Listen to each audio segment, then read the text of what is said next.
Hello and good afternoon, everyone.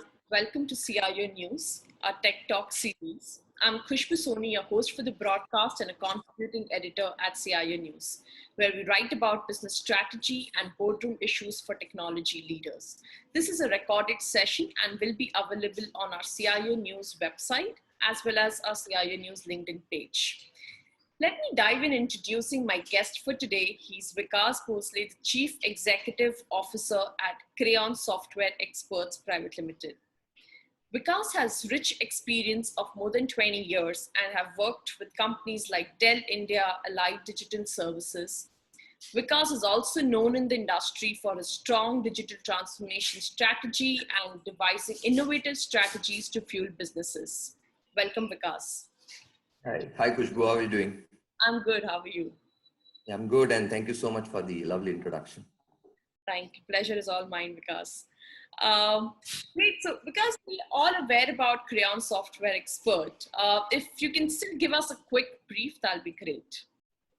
Yeah, so Crayon is a Norwegian firm. We are digital transformation experts, and we do a lot of work in the space of software and cloud. So we began as a consulting firm, software asset management experts, and over the years we developed a framework where we could go back to our customers across the globe and tell them how they can get maximum ROI from their software estates. As the world started evolving and as we started moving towards the cloud, we used the same framework to forward engineer an approach on moving people to the cloud. So we said, let's look at your software estate and really look at an assessment of what you really have, and then see how we can move you to the cloud. So the whole 9 years of really doing an assessment, doing the migration, doing the governance, and then introducing different types of new age technologies in the cloud is what we really do. And that means that we work with SIs, we work with ISVs, we work with hosters, we work with end customers across their multi-cloud strategy and help them through a very beautiful platform that we have, which helps you understand your overall cloud consumption. Of course, the very important piece of our overall strategy is also about optimization, right? So if you really look at any trends on cloud today, you will also see that, the cloud is a continuous journey, and, there are blockers in your cloud journey. So as you are trying to get into a digital transformation era, and of course, cloud is the fundamental foundation at which you kind of start building this up. Yeah. It is important and very important to start looking at how can this journey be very easy. So there are blockers, right? And, those blockers creates a lot of issues for you because, it requires to bring in new kind of skill sets. It requires you to have control over your costs and so on and so forth. So a large piece of what we do these days is also about optimizing the cloud estate. We call it cloud economics. So we look at optimizing your software estate. We look at optimizing your cloud estate, and we do an end-to-end management of the customer lifecycle journey of their software and their cloud estate. Of course, it also helps that we are also a very large LSP for Microsoft and also a very large cloud aggregator across different OEM in the country. I hope that helps. Right, it does, yes. So because what percentage of work will remain digital post-COVID? What are your thoughts on that? See, my thoughts are very simple on this one. See, the digital was a mandate which was there for most organizations even before the pandemic. Right? So people were thinking of how do I look at efficiently managing my operations? How do I look at a better customer experience? How do I do some kind of disruption in the business model and look at better outcomes? Right? This was always a mandate for most organizations. Right. What has happened now is, of course, the pandemic has accelerated. It's acted as a catalyst.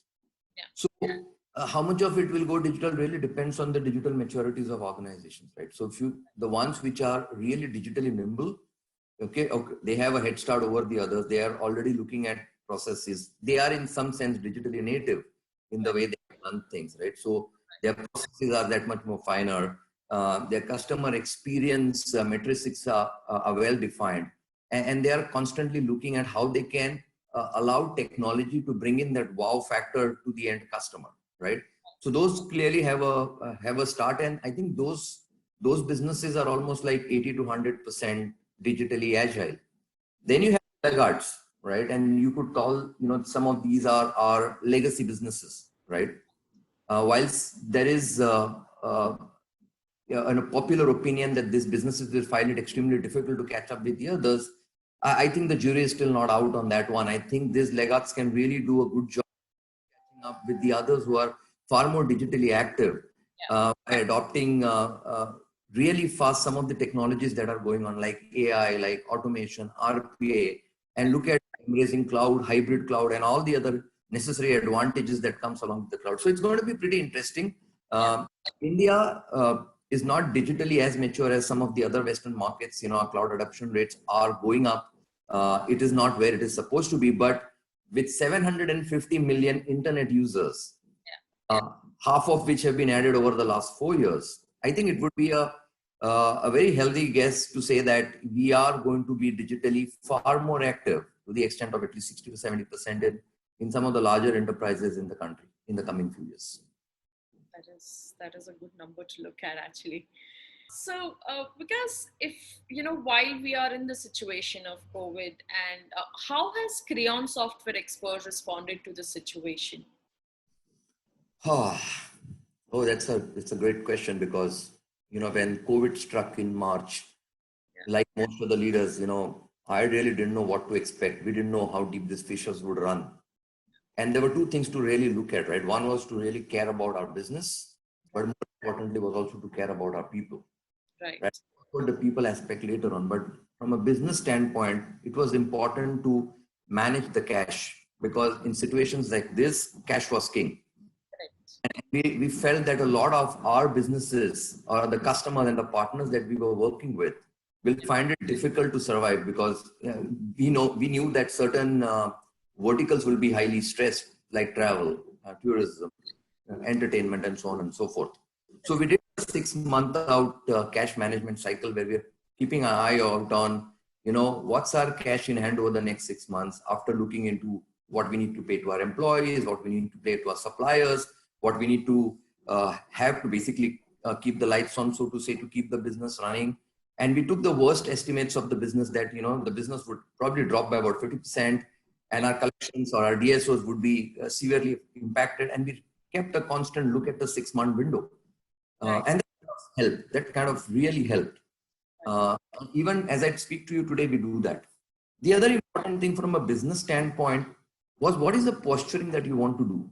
Do you want to go in and say, it's a pandemic, so be careful, conserve everything, it's going to be hard times? The posture that we took was, we believed in the model. We said, we are a digital transformation company. There are customers out there who would need to work from home. They need a remote working solution. They need to go onto the cloud. They need to optimize the spend on the cloud. And that's where we are. And that's where we work. Right. So we believe in our business model. And the posturing that we did was, we can be successful because what we offer is something that the market needs right now. Correct. That mindset change from the business angle was very important, because it was like setting the cat amongst the pigeons. We said, we will come what may. And whatever happens in the external world, our business model is great. We have the right people behind the business model to lead this, right, and have a set of customers that we have worked with. So that became very important. We also said, we can't serve so many customers. Some verticals will be stressed. So there's no point putting efforts there. We optimize the customer and the partner sets that we are going after. And we went after the ones where we believed that our services and products will set. So we optimized the whole piece. So that was on the business side, just a few snippets of what they did. And then of course, it was all about people. Right? And the first thing that I did when this struck was, I got on a call and we kept the communication lines open, and it was very frequent. Right. The first thing, I went to the people and I said, come what may, not a single Crayonite will lose his job. Right. Other than, of course, your normal performance management cycle. I said, none of you will ever have to worry about your job. So don't worry, whatever happens, you are not going to be stressed about it. And then we did a lot of other things. We provided guidance. We reached out to people on a one-on-one basis. We made sure that insurance covers pandemic. We made sure there was a engagement on every weekly basis where people came, spoke. We made available helplines for mental health, well-being, and so on and so forth. So it was a massive effort from our team in reaching out to people and making them feel comfortable. In fact, we also went ahead and then did a appraisal increase for people. And our sentiments were so positive that people were not really worried about the job. They were saying, what about my salary hike? We are all doing so well, right? So the entire discussion moved from saying that we want to survive to, we are thriving. So what more, right? And I think these two vectors of looking at businesses, looking at people was very important. And I think we did some very strong calls, and there was empathy. There was this thing about my people need me in the bad times. We as a Crayon, as an organization should stand by the people, because these are difficult times and your people need you during difficult times. True. And I think we took that stance with our people. We were very, very optimistic about our business model, and I think that worked for us. Excellent. I think this is been a great insight, and I think what you've done for the team in Crayon, I think this is really a great leadership role that you've taken up. That is really great. So, because to give further insights, I mean, how is Crayon Software Exports supporting businesses in the current times? You mentioned that there are certain verticals that you were focusing on. So, what kind of verticals? How, with technology, how is Crayon Software Exports supporting businesses? Yeah. So in the very early phases of the pandemic, a lot of my enterprise customers, some of them really large, didn't have the basic wherewithal to work from home. They lack the skill set, they lack collaboration tools, they lack the process knowledge. And so, in those early days, we kind of helped them set up an environment where they could just use the hostess desktops free of cost from our environment and get started, right? We had something called Empower IQ, which was a training for people on remote productivity and so on and so forth. So we made that available free of cost for them. And then, of course, we reached out to everybody who wanted to get workloads onto the cloud, who wanted to basically sessify workloads, because that's the easiest way to do that.